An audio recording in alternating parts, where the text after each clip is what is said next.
Le rideau se lève sur un loser lamentable du nom de Milford, un type qui s'échine à survivre une journée de labeur abrutissante de plus en tant que prolétaire interchangeable dans son minuscule cube de bureau insipide. Surgit alors sa subalterne, la nettement plus douée J.J. Doherty, qui fait irruption dans sa piole, le visage ravagé par la terreur. Il se trouve qu'elle a exhumé un tas de saloperies compromettantes contre BTH et elle est plus résolue que jamais à dynamiter leur business véreux. JJ ayant un cerveau en état de marche, elle pige qu'un putain d'ouragan de merde institutionnel va lui tomber sur le coin de la gueule pour avoir osé cracher le morceau. Comme sortie d'un poncif de scénaristes paresseux, une meute de gorilles rappeurs qui se nomment les Killer Nuts se pointe sans se presser pour s'acquitter du sale boulot de l'entreprise. La futée JJ prend la poudre d'escampette, laissant Mel se démerder en solo face à ses guignols surarmés. L'esbire le canard à foison, mais le type réussit on ne sait comment à tenir sur ses cannes. Il a même l'audace de les narguer entre deux rafales, un acte de bravade absolument mémorable. Sa résistance insensée s'achève quand un des malfrats le transperce avec un foutu harpon, l'expédiant par la fenêtre vers une chute fatale. JJ est contraint d'assister à l'exécution barbare de son mentor avant de décaniller, car seuls les cons resteraient pour le bouquet final. Maintenant, passons au putain de détails croustillants sur la vermine qui pilote BTH, à commencer par le roi des enflures, Robert Garbinger. C'est le parfait cliché du sociopathe en costume-cravate, joué par Kevin Bacon, qui pactise avec la pègre et ne vit que pour son propre lifestyle. Allez tous vous faire foutre avec ma thune. Sa principale acolyte est Kissy Sternhaven, une suceuse de roue professionnelle qui applaudit à chacune de ses pulsions monstrueuses. La boîte de Garbinger est dans le collimateur de la justice pour déversement illégal de déchets toxiques, empoisonnant la ville et sa population. Garbinger se garde bien de tremper directement là-dedans, préférant missionner son cadet, Fritz, pour s'occuper de ce genre de salade. Fritz sert de relais avec le crime organisé, les recrutant pour exécuter les basses œuvres de la compagnie. Les frangins sont parfaitement au jus de l'enquête de Gigi. Fritz reçoit donc l'ordre de lâcher les Killer Nuts pour la liquider. Pendant ce temps, on nous balance notre soi-disant héros, Winston Goose, un agent d'entretien minable qui nettoie le sol de ce même cloaque corporatif qu'est BTH. Winston est un veuf chargé d'élever son beau-fils rebelle Wade. Wade est un ticon insolent dont la relation avec Winston est devenue un champ de ruines depuis le décès de sa mère. Le gamin rêve de devenir un artiste, mais foire une audition scolaire à cause d'une angoisse paralysante. Le sort inflige alors un coup de massue à Winston lors d'un bilan de santé de routine. Le médecin lui annonce qu'il souffre d'une tumeur cérébrale virulente affectant son cervelet et qu'il lui reste à peine un an à vivre. Pour achever ce merdier monumental, Winston réalise que sa mutuelle d'entreprise est une putain d'escroquerie intégrale qui ne rembourse que dalle. Il se retrouve donc totalement enculé par le destin, condamné à crever sans le moindre filet de sécurité financier pour encaisser le coup. Dans un élan de paternité foireuse, il rentre à la maison pour réconforter Wade après son humiliant fiasco public. Son idée de génie, c'est de se fringuer en tutu et de gigoter comme un putain de débile, une prestation navrante que Wade envoie chier à juste titre. Complètement aux abois, Winston choisit l'option radicale et s'incruste à un dîner d'entreprise fastueux où Garbinger et Kissy cirent les pompes de quelques pontes du business. Il s'accroche candidement à une lueur d'espoir, comme un putain de parfait crétin, s'imaginant que son patron monstrueux va, par miracle, faire preuve d'une once d'humanité et régler son cauchemar d'assurance. Garbinger arbore un sourire mielleux et charge Kissy d'escorter Winston sous le faux prétexte d'un entretien sérieux. En réalité, il le vire sans cérémonie et se fond de la poire en se foutant de la gueule de ce technicien de surface minable qui a osé implorer leur aide. Cet ultime acte de cruauté désinvolte est la goutte d'acide qui fait déborder le vase pour Winston. Il retourne à l'usine BTH, plonge sa serpillière de concierge dans une cuve de déchets toxiques luisants et commence à péter les plombs. Il brandit son balai fraîchement militarisé pour flanquer la frousse de sa vie à un collègue afin d'obtenir l'accès au coffre-fort de la boîte. Au même instant, JJ se trouve à l'intérieur de l'usine, collectant les derniers éléments de preuve pour faire tomber l'organisation. Lui et JJ parviennent à foutre un bordel monstre avec leurs itinéraires de fuite, une bourde qui se solde par l'incinération de tout le fric qu'ils venaient de voler. Comme si sa journée manquait d'un zeste de galère supplémentaire, les Killer Nuts rappliquent, toujours à la recherche de la tenace JJ. Au lieu de leur cible initiale, ils tombent sur Winston et dans un festival de conneries et d'incompétence, ils tirent sur le mauvais type en pleine poire. Fritz déboule sur les lieux et passe un savon monumental à ses sbires décérébrés pour leur gaffe colossale. Pour maquiller leur connerie, les Killer Nuts balancent le cadavre de Winston et sa serpillière contaminée dans une cuve de déchets toxiques. Quelque temps plus tard, une silhouette émerge en chancelant de ce bourbier chimique, une parodie grotesque du Winston Goose qui était entré. Les produits chimiques l'ont complètement défiguré, avec une chair verdâtre et marbrée et un œil gauche noirci et enflé jusqu'à atteindre la taille d'une putain de balle de golf. Et regagne son appartement et surprend Wade en train d'appeler les secours parce que son beau-père a disparu. Winston tente des retrouvailles émouvantes, mais Wade, étant un gamin et non un abruti fini, est logiquement pétrifié par le monstre ambulant dans son salon. Dans un accès de pure panique, Wade bouscule le Winston mutant et le fait basculer par-dessus la rampe de l'escalier de secours. Il s'éclate sur le bolide de luxe d'un trou du cul professionnel nommé Spence Barkabus qui était en train de tenter d'escroquer une commerçante âgée. Spence, ce gros tas de merde, pose les yeux sur le Winston mutant, sort un flingue et se prend instantanément pour Rambo. Les balles n'ont aucun effet sur la carcasse mutante de Winston et ses blessures cicatrisent quasi instantanément. Winston riposte alors en chargeant Spence et en lui arrachant les membres, un sort que ce connard méritait amplement.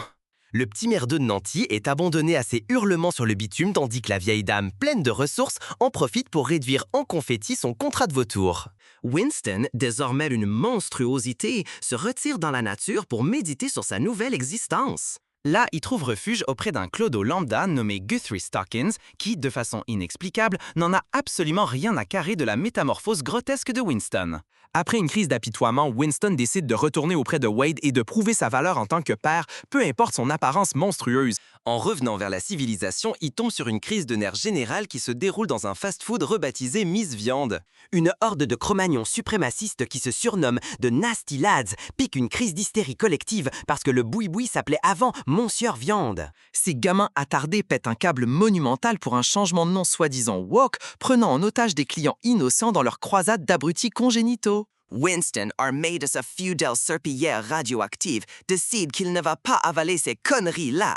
Il prend d'assaut le restaurant et entreprend de démembrer méthodiquement et atrocement chaque membre des Nasty Lads jusqu'au dernier. Il les liquéfie avec sa serpillière toxique, fait fondre la chair de leurs os et à un moment arrache même les intestins d'un type hors de son corps.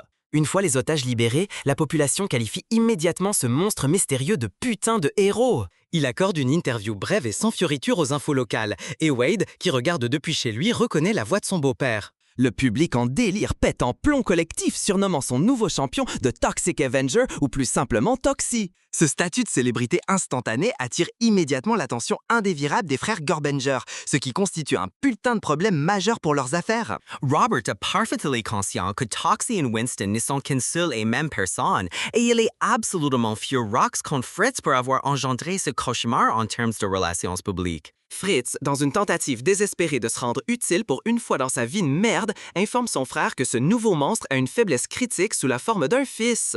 Pendant ce temps, Gigi retrouve l'appartement de Winston après avoir mis la main sur ses papiers d'identité à l'usine.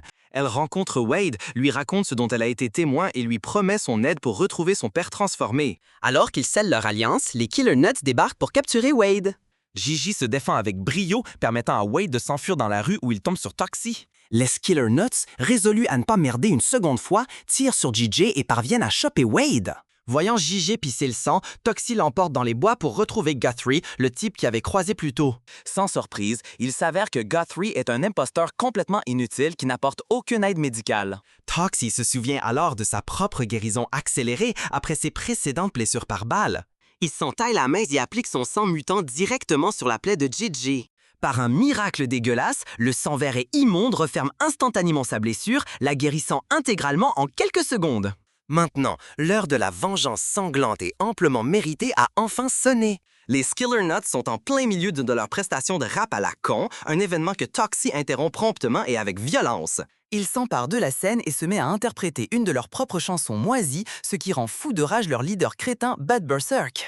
Bud tentait stupidement de dégainer son arme, mais la vitesse de Toxie est bien trop putain de fulgurante. Il balance sa serpillière avec une force dévastatrice, scalpant Bud et exposant sa cervelle à l'air libre.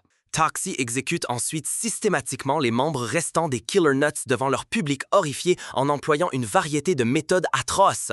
Il empale un membre à travers le crâne avec sa serpillière, ce qui court-circuite le matériel du DJ, l'électrocutant dans une réaction en chaîne bizarre. Après avoir décimé le groupe, Toxie annonce à la foule que ces artistes étaient des tueurs à gages qui avaient kidnappé son fils. JJ, toujours au taquet, s'avance et présente les preuves en béton armé qui corroborent chaque putain de mot qu'il a prononcé.